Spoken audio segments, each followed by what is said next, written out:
ये कहानी है विश्व के सबसे बड़े महाकाव्य की, जिसमें योग है, यथार्थ है, विवेक है, परमार्थ है, सत्य ज्ञान का दिव्य प्रकाश है, आध्यात्म का महाआकाश है।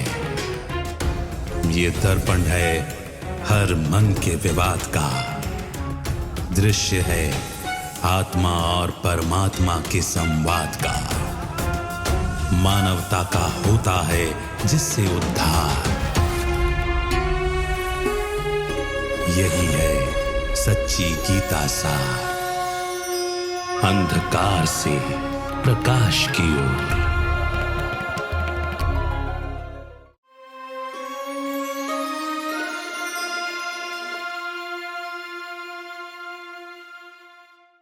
नमस्कार। अंधकार से प्रकाश की ओर सच्ची गीता सार इस कार्यक्रम में आप सभी का स्वागत है। गीता के भगवान जब इस सृष्टि पर अवतरित होते हैं तो वो क्या काम करते हैं, इसके विषय पर गीता ही बहुत सुंदर स्पष्टीकरण देती है। गीता में कहा गया है कि सृष्टि के आदि में परमात्मा ने ब्रह्मा के द्वारा ब्राह्मणों सहित यज्ञ रचा, जिससे देवता उत्पन्न हुए। अब ब्राह्मणों की रचना हुई ब्रह्मा के द्वारा, वो कैसे हुई? कहानियों में भी हम सुनते हैं कि ब्रह्मा की मुख वंशावली कही जाती है। क्या किसी के मुख से कोई वंश की उत्पत्ति हो सकती है? ये बड़ा रोचक प्रश्न लग सकता है। आज इसी विषय पर हम चिंतन करते हैं। हमारे साथ स्टूडियो में ब्रह्मा कुमार ब्रजमोहन भाई हैं। भाई साहब, आपका स्वागत है। ओम शांति। ये जो बात हम सुनते आए हैं कि ब्रह्मा ने संकल्प किया, सृष्टि रच दी, ब्रह्मा के मुख कमल से ब्राह्मण निकले, मुख वंशावली कही जाती है। तो ये प्रश्न बड़ा ही रोचक लगता है बहुत बार कि किसी के मुख से किसी की उत्पत्ति कैसे हो सकती है, क्योंकि हम ये शब्द सुनते आए हैं, कुख वंशावली, मुख वंशावली, मगर कभी इस पर स्पष्टीकरण नहीं लिया। तो इसका रहस्य क्या है? ये दो वंशावलियां क्या हैं? मोटे रूप से एक सिंपल एग्जांपल लें। किसी व्यक्ति के पास बहुत धन है, बहुत प्रॉपर्टी है, बूढ़ा हो गया है, उसके कोई संतान नहीं है। अब उसकी क्या इच्छा होती है? वो सोचता है मैं शरीर छोड़ जाऊंगा, ये प्रॉपर्टी किसको दूं?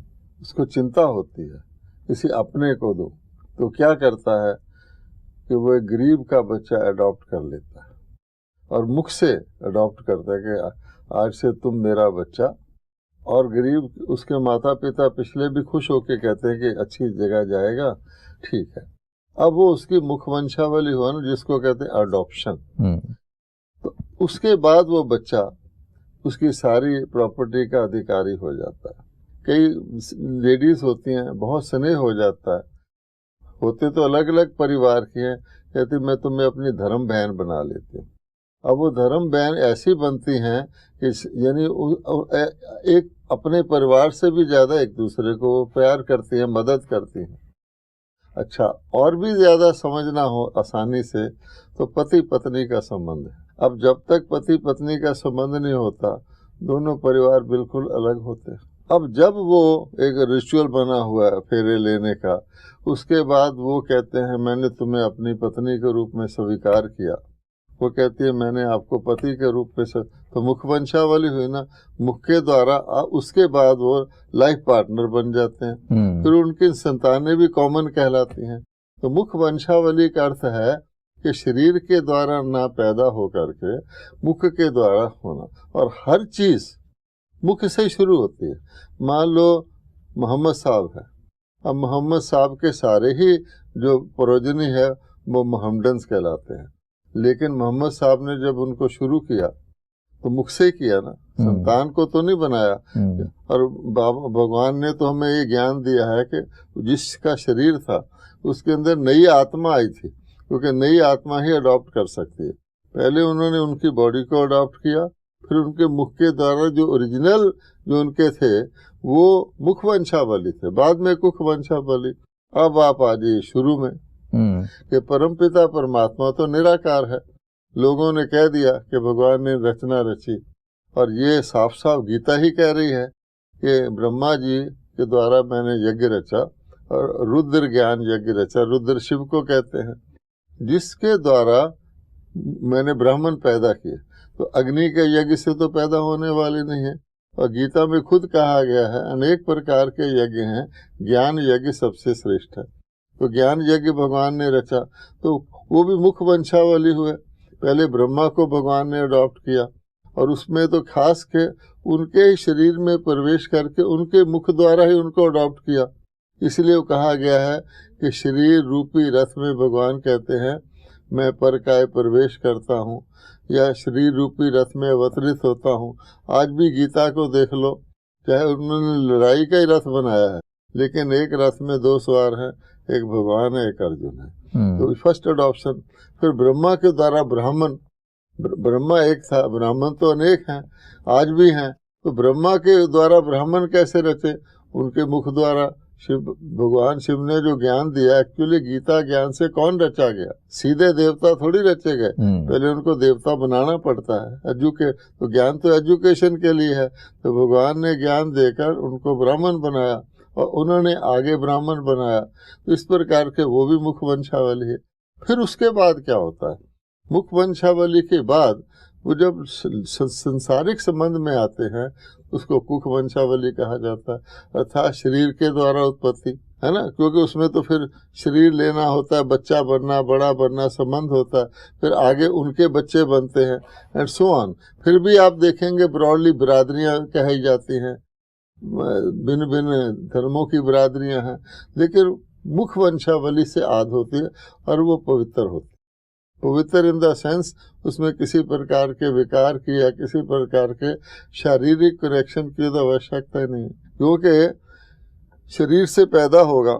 जैसे कहते हैं कि माँ का बच्चा दूध पीता है तो माँ का असर होता है। बिल्कुल। डॉक्टर भी पूछते हैं कि तेरी बात हेरिडिटरी तो नहीं है, तेरे पिताजी को भी तो ये चीज नहीं थी। वो शारीरिक है, रोग भी ट्रांसफर हो जाता है। कोई गाय का दूध पिएगा फिजिकली तो गाय का रोग उसमें आ जाएगा अगर रोगी है तो ये हिसाब है। तो फाइनली फिर कुख वंशावली होती है, उसकी भी स्टेजेस होती हैं, हर चीज की स्टेजेस हैं, हमारे शरीर की स्टेजेस हैं। तो कुख वंशावली भी शुरू में बहुत पावरफुल होती है, उसके सारे गुण उसमें होते हैं। धीरे धीरे वो नाम मात्र की कुख वंशावली रह जाती है, फर्क कुछ नहीं होता। चाहे क्राइस्ट की कुख वंशावली हो, चाहे मोहम्मद साहब की हो, चाहे भारत वालों की, उनका स्टैंडर्ड लो हो जाता है, ताकत घट जाती है, फिर वो लड़ने लगते हैं। तो भगवान का सिस्टम यही है। तो आज भी देखिए किसी की भी कुख वंशावली होगी उसको वेरियस राइट्स होंगे। अब चर्च में जाने का राइट क्रिश्चियंस को है, मॉस्क में लेडीज जा ही नहीं सकती, उनका सिस्टम है। अच्छा, तो हिंदू के मंदिर में क्रिश्चियन को नहीं जाने देते, आजकल जाने देते हैं, थोड़ा पैसा दे दो, लेकिन सिर ढक के पाँव उतार के। लेकिन वास्तविकता ये है अपने धर्म का जो भी है उसको एंटाइटलमेंट हो जाती है ना। उसको दान भी लेना होगा तो हिंदू को ही देगा, प्रेयर भी का, ईद भी होगी तो वो मनाएंगे आपस में। तो कुख वंशावली नाम मात्र रह जाती है। आज देखो ब्राह्मण, अगर वो ब्राह्मण जो भगवान ने रचे थे उन्होंने तो जाके देवता बने, ब्राह्मण देवी देवाय नमः कहते हैं। और आज ब्राह्मण फिर भी नाम है तो श्राद्ध भी ब्राह्मण से कराएंगे, आजकल श्राद्ध चल रहे हैं।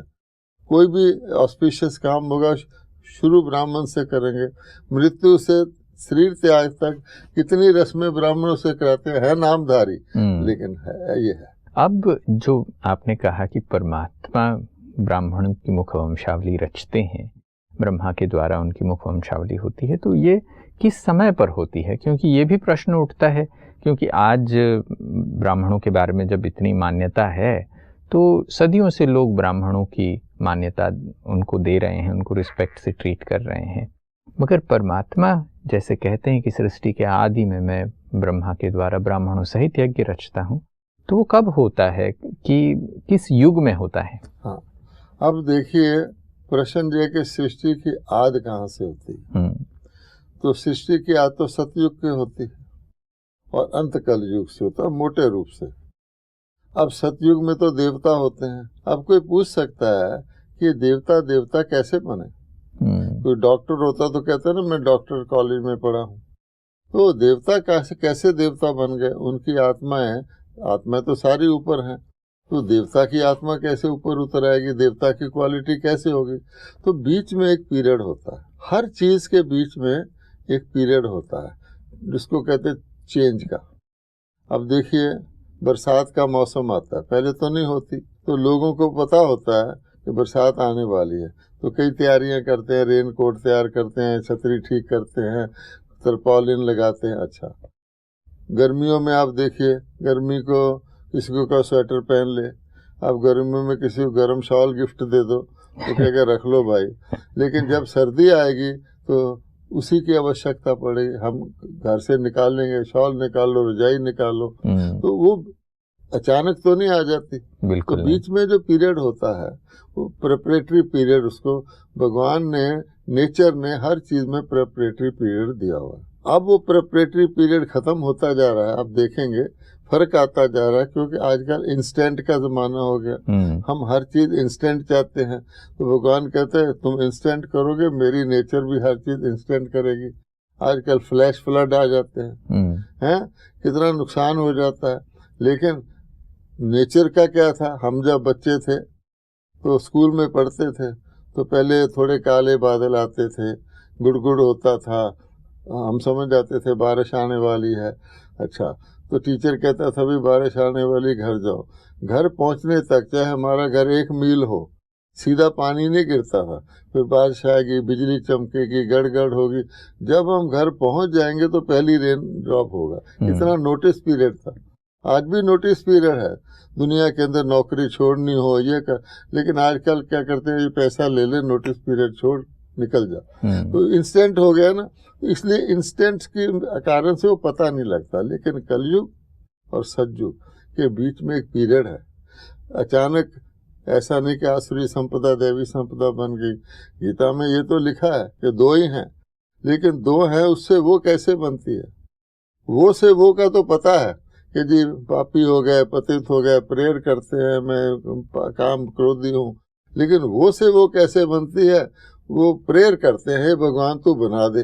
और भगवान कहता है कि गीता यादगार और भारत में ही है कि मैं आकर के सचमुच आसुरी संपदा को दैवी संपदा बनाता हूँ। एक शब्द में कहें तो पतित को पावन बनाता हूँ। एक शब्द लें कि भगवान ने क्या किया, गीता का भाव अर्थ क्या है, ब्राह्मण कहाँ से बन गए, तो पतित से पावन। तो इसलिए पावन बनाता, वो ब्राह्मण बनते हैं, जो ज्ञान सुनते हैं वो पावन बनते हैं। और उसका पावनता के भी इतना डेप्थ है जो लोग सुन के हैरान हो जाते हैं।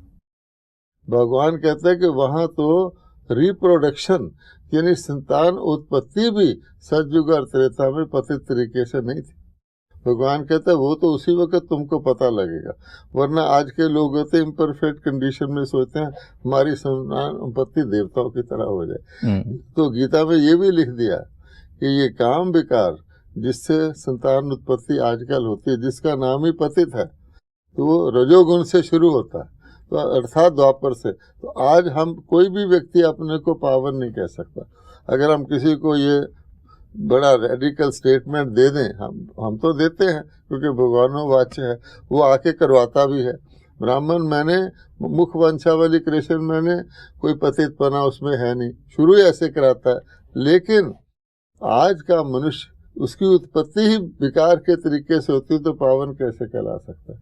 इसीलिए लोग जन्मते ही सन्यासी भी बन जाते हैं, लेकिन वो प्योर पावन नहीं बन सकते। आत्मा बना सकते, शरीर तो पावन नहीं बनेगा ना। तो भगवान कहता है ये डीप बात है, लेकिन हम आपको बता रहे हैं। वो पीरियड में परमात्मा शूद्र संस्कार वालों को ब्राह्मण बनाते हैं, गीता ज्ञान सुनाकर। फिर ब्राह्मण 2 कैटेगरी के हो जाते हैं। एक होते हैं जिसको कहते हैं पूरे ब्राह्मण, कोई टीचर पढ़ाता है तो फर्स्ट डिविजनर भी होते हैं, सेकंड डिविजनर भी होते हैं। तो जो पूरी तरह से ब्राह्मण बन जाते हैं वो जाके देवी देवता बनते हैं। ब्राह्मण देवी देवाय नमः अर्थात सूर्यवंशी बनते हैं।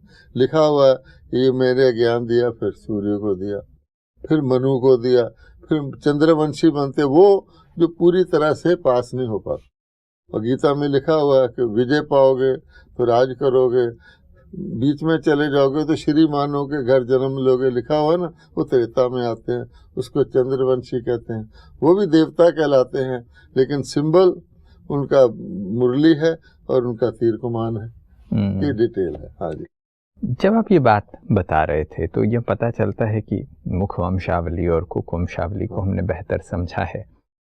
ब्राह्मणों की भी जब बात आती है, परमात्मा सृष्टि के आदि के समय में और पुरानी सृष्टि के अंत के इस समय में, ये जो आपने कहा एक नोटिस पीरियड है, यहाँ जो परिवर्तन का समय है, उस परिवर्तन के समय में वो आसुरी संपदा को ब्राह्मणों द्वारा दैवी संपदा में परिवर्तन करवाते हैं, यज्ञ रच के करते हैं।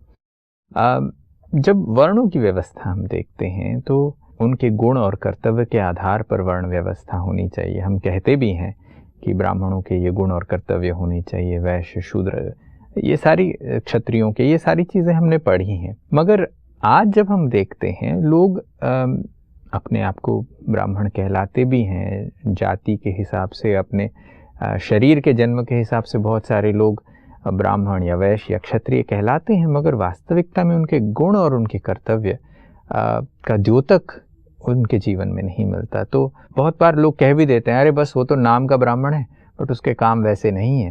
तो आजकल ये चीज़ें सुनते भी आते हैं तो भी हमें लगता है कि ये तो संसार की रीत है, मगर क्या इसके पीछे कोई और भी भाव है?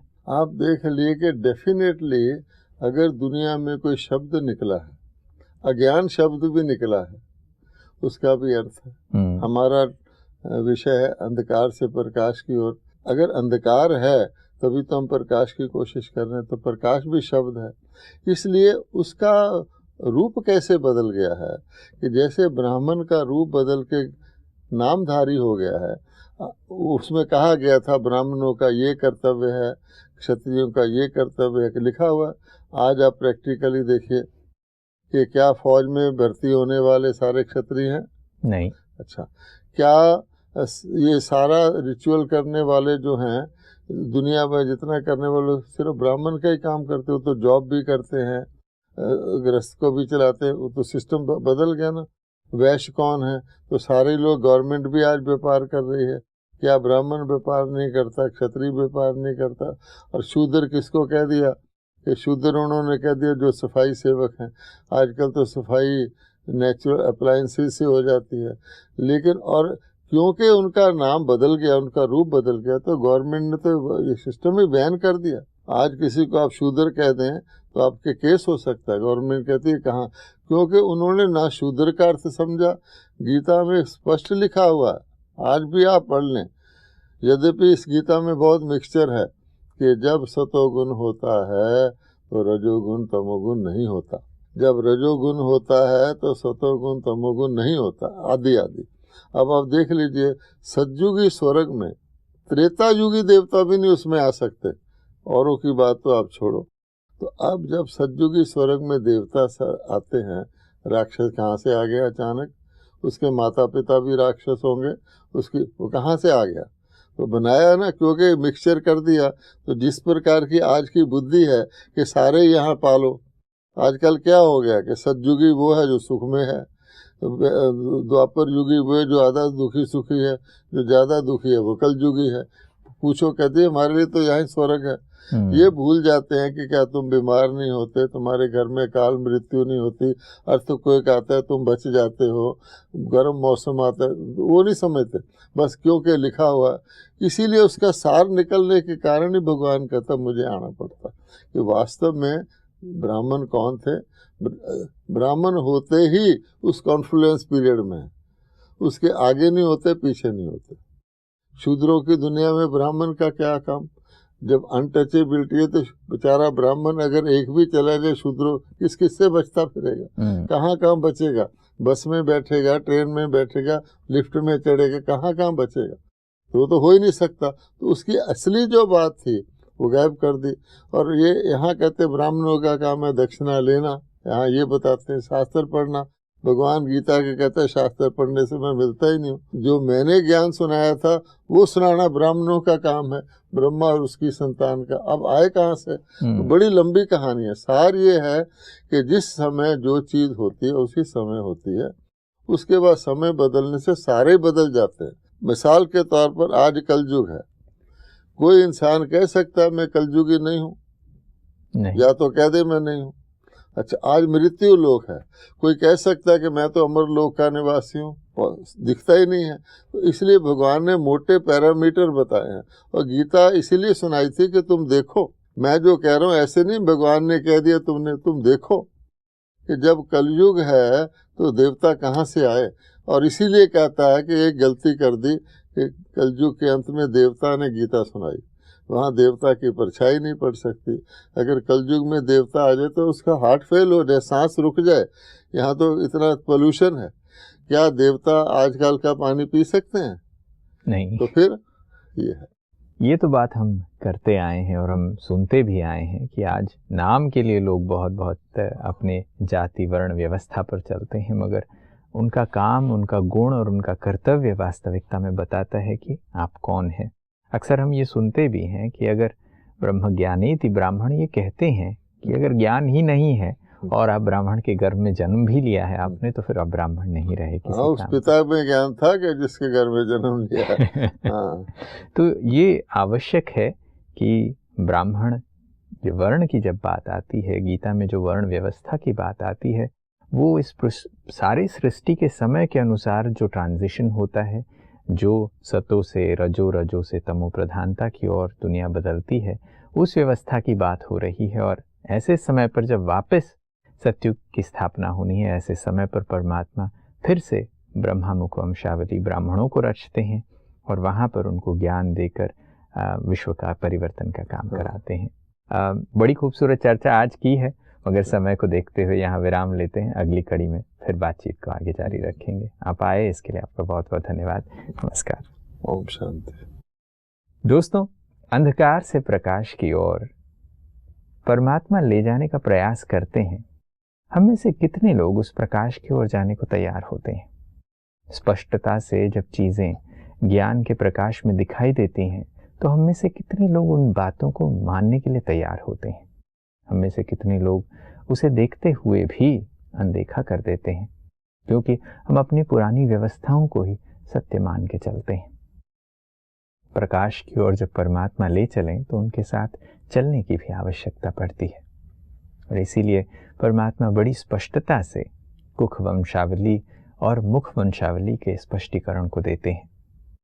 सृष्टि के आदि में फिर से दैवी संपदा बनाने के लिए परमात्मा ब्राह्मणों द्वारा इस रुद्र ज्ञान यज्ञ को रचते हैं, जिससे एक नई सृष्टि का आगमन होता है। आज की कड़ी में बस इतना ही। अगली कड़ी में फिर मुलाकात करेंगे। तब तक के लिए नमस्कार।